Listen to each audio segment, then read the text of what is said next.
times are hard for a lot of us, but there are a segment of people that is enjoying themselves. And that's the topic of our next speaker. Mr. Bryan Lim is the treasurer of the SDP in GE 2015. He was our candidate at the Marshling UT GRC. Bryan is currently the assistant director of a public hospital. Let's welcome Bryan.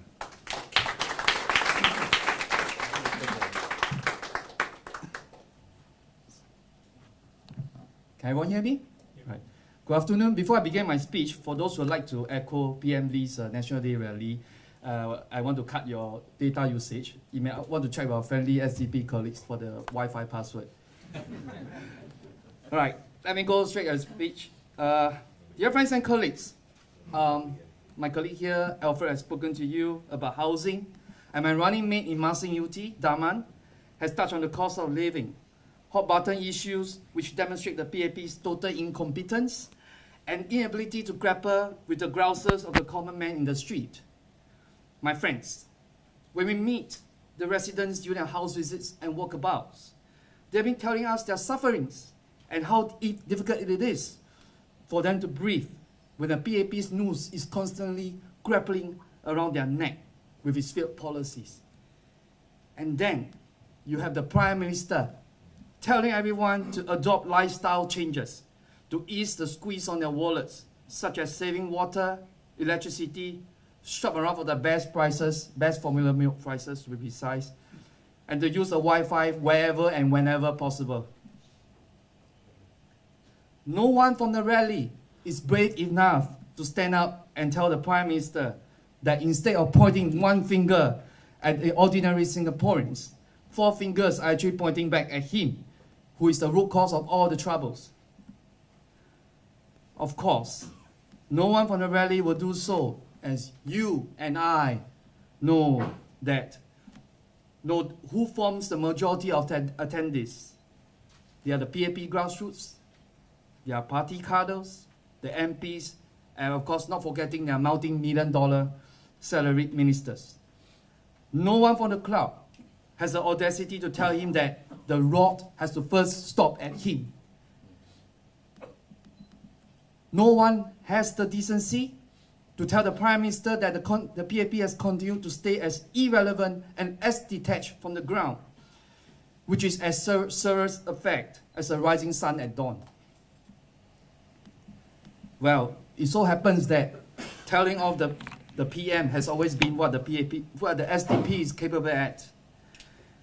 We have had the moral courage to point out to our people how our various ministers have failed to justify their million-dollar salaries with one disastrous policy after another. We've had the fortitude to suggest to Singaporeans that we have come up with viable alternative solutions to tackle the issues which are close to our chest, be it housing, healthcare, education, economy, and cost of living.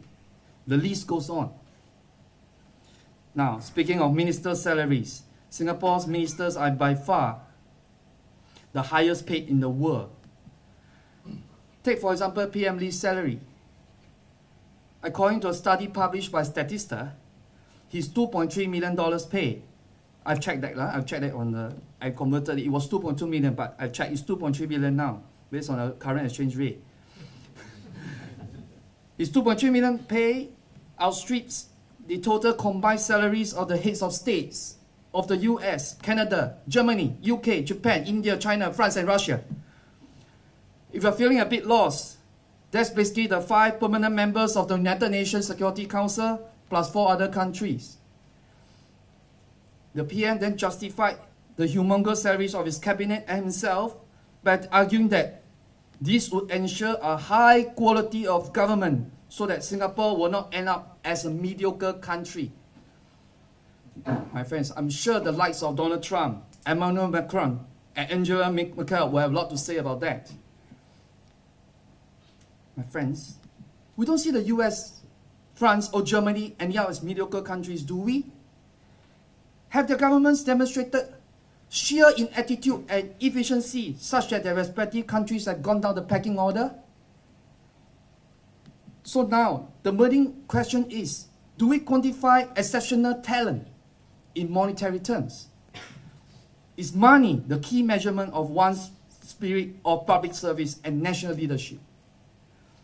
Is a minister from other countries with a much lower pay less proficient than our $1 million ones? Your guess is as good as mine.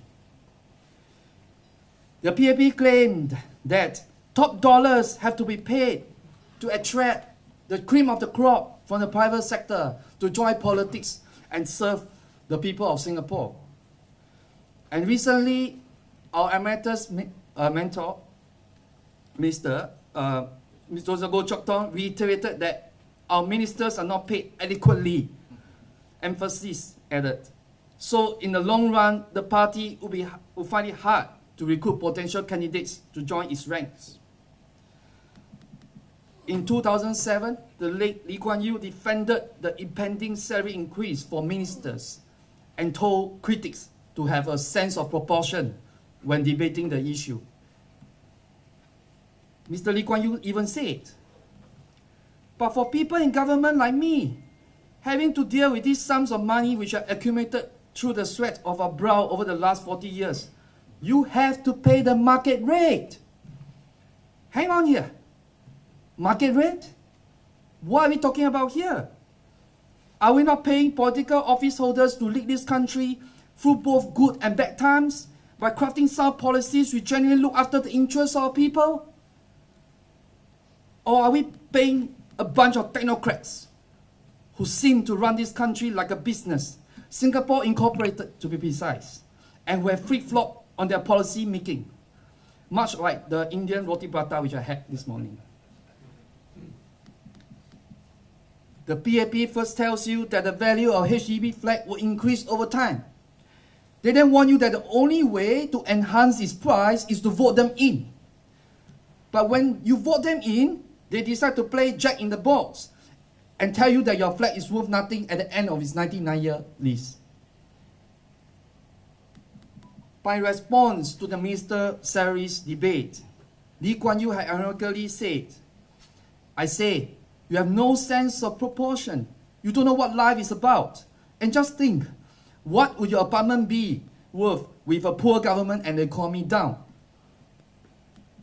So my friends, in Lee Kuan Yew's words, if our government is indeed a performing one, which deserves every single cent they are paid for, then why is there a need to press the panic button with gimmicky policies like the HIP version 2 and verse to address the anger of the populace? That's the PAP for you, my friends. They want to be paid top dollars for their indecisiveness and mind-boggling policies when they claim they are for you, with you, and for Singapore. Well, my friends, if the CEO and senior management of a large corporation could be removed for poor performance, then you'll surely agree with me that the top brass of Singapore Incorporated should be sacked many times over from their jobs. One PAP MP once remarked that the minister's pay should correlate with their dignity.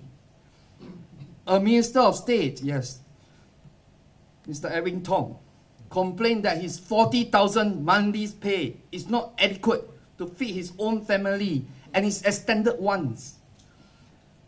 Another minister commented that if there were further pay cuts after the Parliament approved pay revisions in 2011, it would be harder for anyone to consider political office. So disgraceful. You know, my friends, when I wrote this part of the speech, it took me a while to recover from the stomach stitches I had from laughing. Because I was laughing at the absurdity of the statements they made. And like what Daman said, sometimes it makes you wonder if we actually live on the same planet as our political nemesis. Indeed, it seems that the out-of-the-world salaries which our ministers endear themselves to have made them lose the moral compass to govern this country. Their justifications simply do not make common sense, nor does the PAP seem to have made these assertions with their feet firmly planted on the ground. Well, when the PAP continues to maintain that they are the natural aristocrats of this land, and well-paid ones too, mind you, they have lost all bearings of our social fabric and the political nous to stir our nation away from troubled waters. So, you may ask, what is an equitable and just salary that encompasses both the true spirit of public service and selfless national leadership, whilst taking into account the day-to-day struggles of the man in the street? Well, you have yet to hear about it. We, the SDP, have published a policy paper entitled Ethical Salaries for Public Service-Centered Government, in which we have reviewed the model on which the salaries of the ministers are currently based. This paper was published in 2011 and continues to stay relevant till this day. We have based our recommendations on contemporary international best practices adopted by various industrialized countries and territories such as Australia, Canada, Finland, Germany, Hong Kong, Japan, New Zealand, Sweden, and the UK. More importantly, the feedback we receive from our own citizens are considered and incorporated into the calculations. Now, these are the 5 points which the SDP has proposed to determine the wages of our ministers. Firstly, an independent ministerial salary commission has to be established for each financial year. Such an independent commission shall compile and publish annually the salaries of ministers, along with their other commercial interests. The commission cannot be a once-in-a-blue-moon cosmetic exercise to appease the general population. It should be a proactive move rather than a reactive one, which only plays to the tune of the gallery when the groundswell has become deafening. Secondly, the current method of paying variable bonus should be abolished. The government has replaced the controversial GDP bonus with a national bonus. But my friend, on first look, the move seems affordable, except that the GDP-linked variable bonus still continues to feature in this national bonus. We must all comprehend that the GDP growth rate does not reflect the actual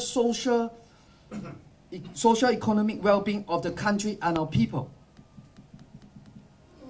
While the government has added real median income growth rate, real growth rate of the lowest 20th percentile income, and the unemployment rate to its 2011 pay revision calculations, this formula does not address issues such as the influx of foreign labor, the frustrating public transport system, the spiraling cost of living, to name a few.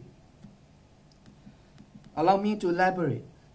Just imagine, on a daily basis, local workers may remain employed, but at wages that never seem to keep up with inflation, and they struggle to live from hand to mouth. They have to put out unpredictable MRT breakdowns, and their bosses going to employ foreign labor to compete with them for jobs.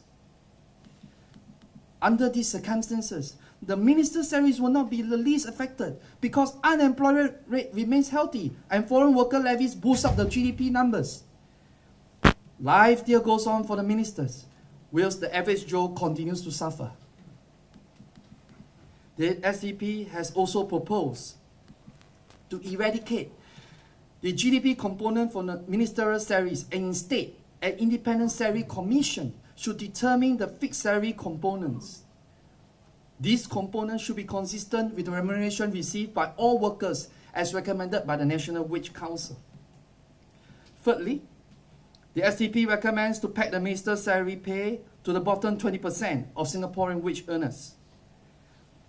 Now, if we assume that there's a minimum wage in place, the SDP proposes that the MP's allowance should be 10 times the mean wage of the bottom 20 percentile.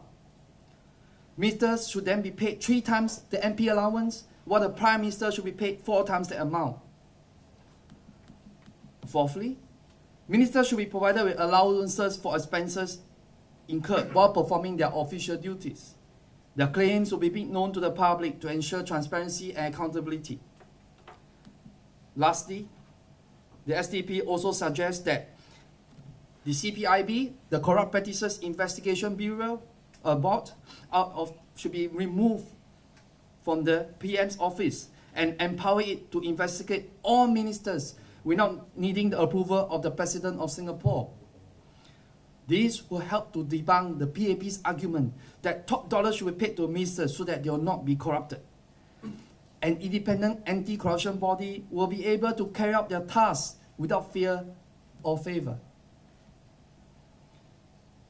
To take a leaf from our policy paper, we in the SDP believe that those who aspire to govern a country must be imbibed with a strong sense of selflessness and love for the nation. To enrich oneself financially while claiming it is one's due for service to the country is incompatible with true leadership. A journalist once asked Mr. Lee Kuan Yew the question of whether ministers should be willing to make sacrifices and not to be there for the money. Mr. Lee Kuan Yew replied, "Those are admirable sentiments, but we live in a real world." My friends, I'm sure you and I know the efforts of this real world is much more about financial gains, much more about money making. There's more to life than the dollars and cents in our wallets. We educate our children on good values such as integrity, to care for the vulnerable, and to help the weak and the underprivileged. And we teach them to do all this without expecting any reciprocation. Thus, I would like to end my speech with this inspiring quote from Mia Hamm, who is actually the former US Soccer Women's National Team captain. She said, "It is not sacrifice if you love what you're doing." And my friends, I can tell you that we, the SDP, love what we are doing. Thank you for your attention.